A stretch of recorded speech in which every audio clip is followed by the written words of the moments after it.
So you're looking for a way to change some deck boards without damaging the adjacent boards. You've come to the right place.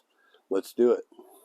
And we got one that's extremely rotted, one that was cut originally just a little too short. I'm going to cut this right here. This screw came out fine.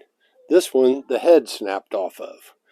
And there is about a half of an inch below this board where this screw sticks out. So when I set my saw up, I want to make sure that I'm not going to come into contact with that screw.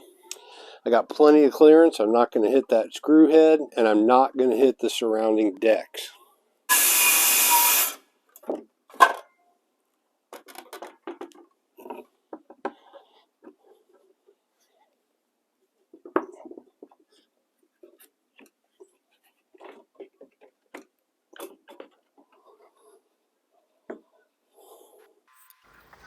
Locking pliers come in really handy for this.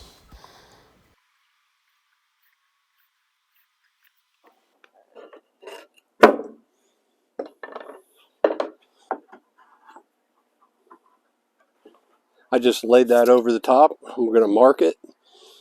You could also measure it if you wanted to. You can see the old board right here. Grab your square, line it up. I'm flush against that spindle, so I want to cut it a little shorter than that because I don't want it super tight. I'm going to cut that line off. Now I'm just going to square the edge of my saw up, line my blade up.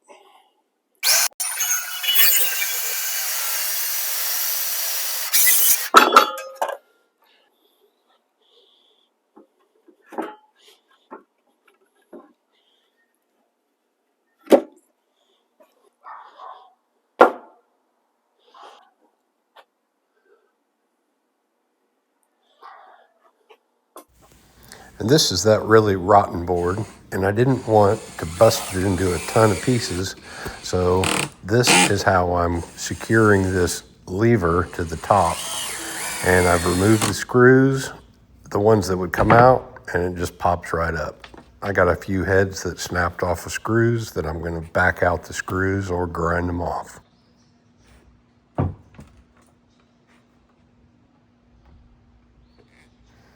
Here I'm using the multi-tool, this oscillating tool. They're hot, so use pliers or a pry bar or something to pop them off if they don't cut all the way through.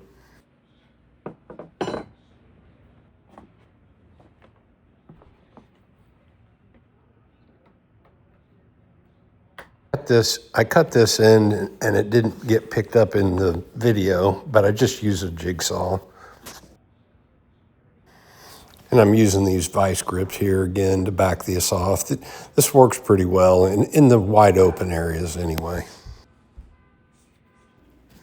From this point, I've cut all the rotted wood out. So I'm just going to pry this up and then put in some spacers so that I can cut the seam. I chose to cut it where the headers butt up in the center of the deck. So I have 4.5 inches of wood supporting the joint that I'm going to put in.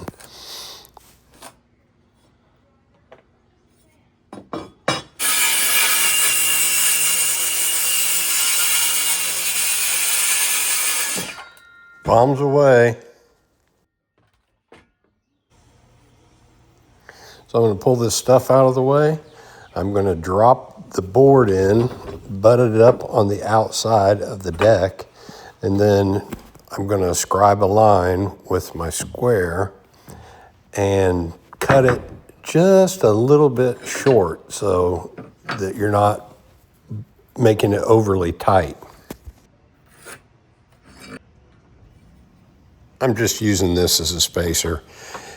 Keep it clear of the blade if you should happen to use anything that is metal.